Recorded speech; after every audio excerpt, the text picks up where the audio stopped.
First game of chess between Mikhail Tal, the world chess champion, and black is a player named with the last name Tringov. So Tal plays white and plays e4, and Tal is famous for having a lot of great attacking games with chess. And now black plays pawn to g6, and the point of this move is to bring the bishop to here to g7, where it can control some of the center through this diagonal right here. And now white plays d4, controlling the center. And now bishop to g7, getting the bishop here. And white plays knight to c3, getting another piece out. And now black plays pawn to d6. And the point of this move is to control the square on e5 right here. And also it gets the bishop ready to come out. And this is a common move when you put the bishop on this square right here, is to put the pawn on d6. So after knight f3, black plays pawn to c6. And the point of this move, it controls the center, the d5 square, and it also allows the queen to come out either to c7, to b6, or to a5. And now Tal plays this move, bishop g5. I think it's a really good move because it puts the bishop on the same diagonal as the queen, and it's an aggressive move, and Tal's getting ready to play the queen up to d2 and maybe even castle queenside. And so now black wants to take advantage of the fact that the b2 pawn here is no longer defended by the bishop, which left c1, and so black plays queen to b6 and attacks the pawn right here. And now Tal realizes that he's ahead in development. You count 1, 2, 3 white pieces versus 1, 2 black pieces developed. So Tal thinks he can just sacrifice the pawn and keep getting his pieces out. So he plays queen to d2. And the point of this move is now it defends the knight. And so now after queen takes b2, the rook can move to b1. And the rook is defended by the knight here, and the knight is defended by the queen. So the queen has to move. The queen can't capture here because of the knight on c3, so the queen goes to a3. And now Tal plays bishop to c4. And if you look at this position, we have the same position we had earlier, except white's down a pawn and white has gained a lot of development. 1, 2, 3, 4, 5, 6 pieces out for white and only 2 out for black again. And this is the type of position that's sure, if we count the material, a pawn is worth 1 point and white is down a pawn, but it's more than it's compensated for with the other pieces being so developed. Nearly every single one of white's pieces is developed. So now black plays queen to a5, and the point of this move is it gets the queen a little more back into the game. Okay, and now white castles. And this is something, an important thing to think about in chess is you want to fight with your whole army. So Tal is getting his rook, his last piece, into the game. And in a position like this, it's really hard for black to develop because something like moving a knight out to f6 could be met with a pawn push, pawn to e5, attacking the knight, or if this bishop tries to move out on c8 to d7 or something, the rook can capture this pawn here on b7, and it's really hard to come up with a move. So in this position, black plays e6, and I guess one point of this move is it's trying to block this bishop from attacking down this diagonal, and it's trying to just get a little bit more space back, and maybe possibly bringing the knight here to e7 at some point, or something. And so in this position, white plays rook to e1. And now literally every one of white's pieces is developed. except the king. You don't want the king to be developed in the middle of the game, where it could be checkmated. And again, black still has only 2 pieces developed. And black had 2 pieces developed and move 5. And now it is move 10. Okay, and now black plays a6. And one point of this move is possibly to be able to push here on b5. And also, I think black is worried about possibly a knight coming to the b5 square or something like that. So now white tile plays bishop to f4. And not only are all the pieces developed, but the minor pieces, the bishop and the knight, the bishop and the knight here and the bishop and the knight here, they're all aiming towards the center. And the point of this move is it attacks the pawn on d6. And it's really difficult to defend this. And one reason is because well, the move in the game that black plays is e5. But if something like d5, pawn takes d5, pawn takes d5, and notice this pawn is pinned to the king, so this pawn cannot defend this pawn right here. So knight takes d5 is possible.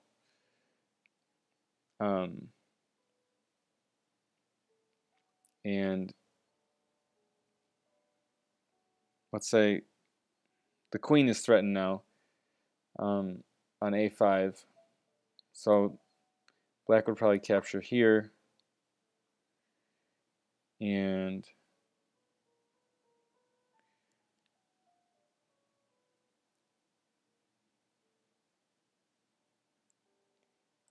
even a move like this, there's so much that black has to defend against. The first threat is just bringing the knight to b6, where it'll attack the rook and the bishop and win the bishop. But this is a horrible position, and Tal was not worried about winning a pawn. So let's look at this move. Okay, this is the end of part 1. Now we can go to part 2 for the second half of the lecture.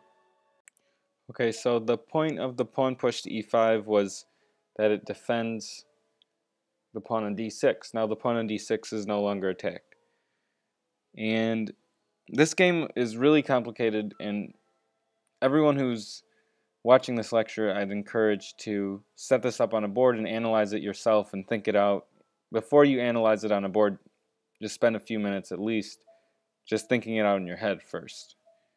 But in this position, the first thing we should notice is that the pawn in e5 is defended enough, so where it can't be captured immediately.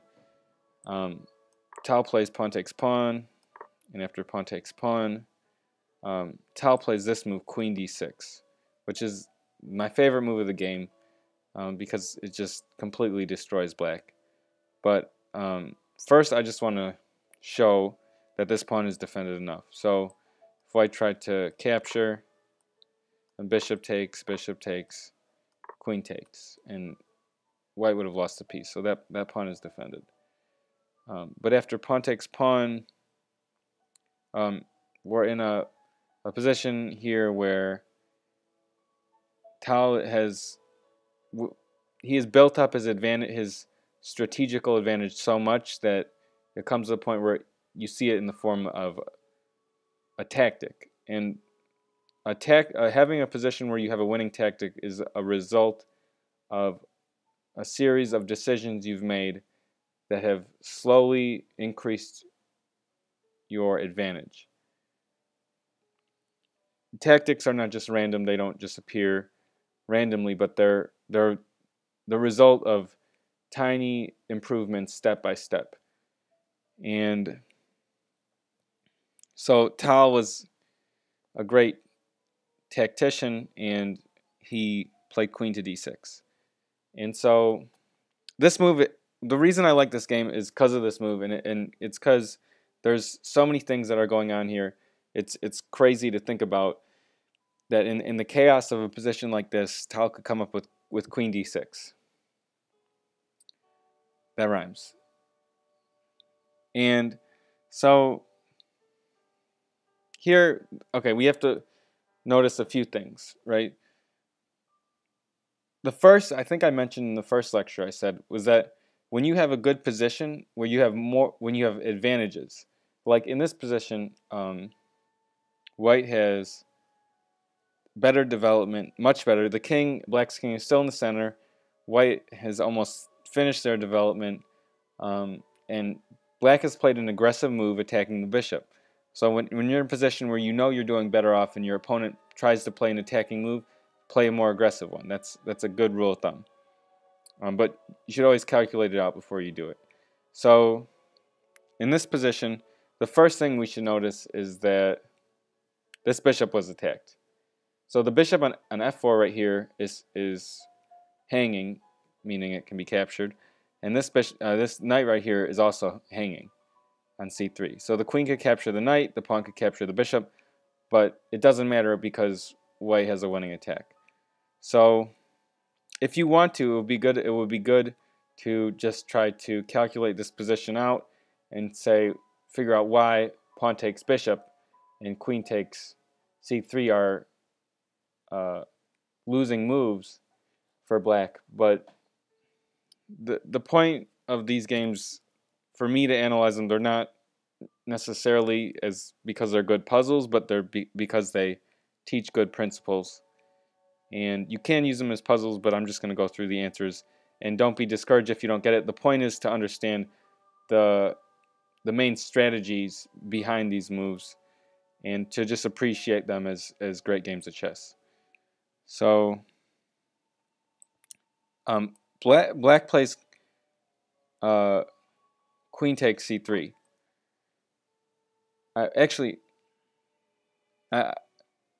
Yeah, black plays queen takes c3. But first in the game, I wanted to analyze pawn takes here.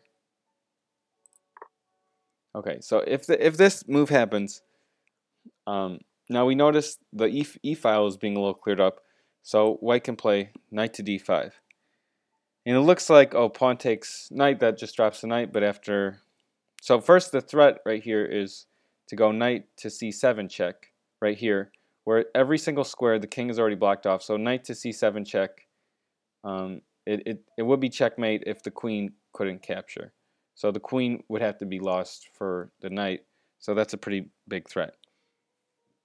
And it's pretty hard to defend against this. So after pawn takes check, and we notice the game is already pretty much over. If the knight blocks here, then this is checkmate. You know, the bishop would have to come here, and after pawn takes, so white lost a piece. White already won the piece back, and it's like, how do you even defend against this? Or something like f5. You don't even have to analyze this. I mean, you should find the checkmate, but you can tell it's winning. So this move, pawn takes f4 is just completely losing. And so queen takes c3 is a little less clear, and that's what black played in the game. So now Tal plays rook to d1, just threatening checkmate if black plays here. Checkmate. Then checkmate. So black plays knight to d7. Okay, now this is another good puzzle. If you didn't see this far in the beginning, you could pause it again and try to think it out. What does white play? White plays bishop takes f7 check. King takes f7. Check. Knight g5, check. And at any point when I show this, you can pause it and think about it. Now the king goes back here.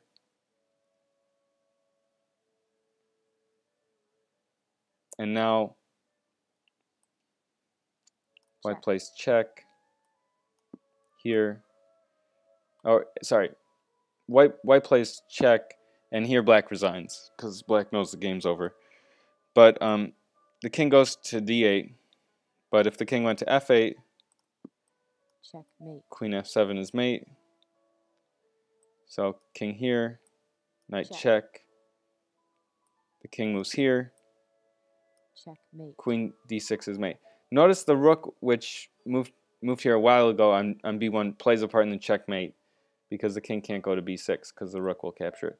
But and that was why back here Tal had seen all this, and Tal saw this, and that's why Tal moved this rook and not the other one. So even something as simple as moving a rook could, make the game postponed. It probably still win the other rook, but this is the better move. So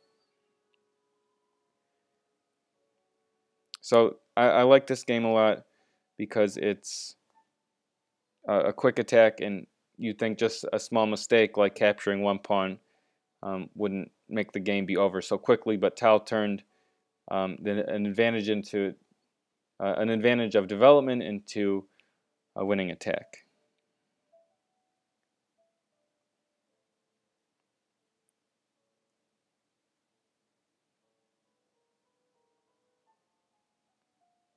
So this was the first great move, Queen d2.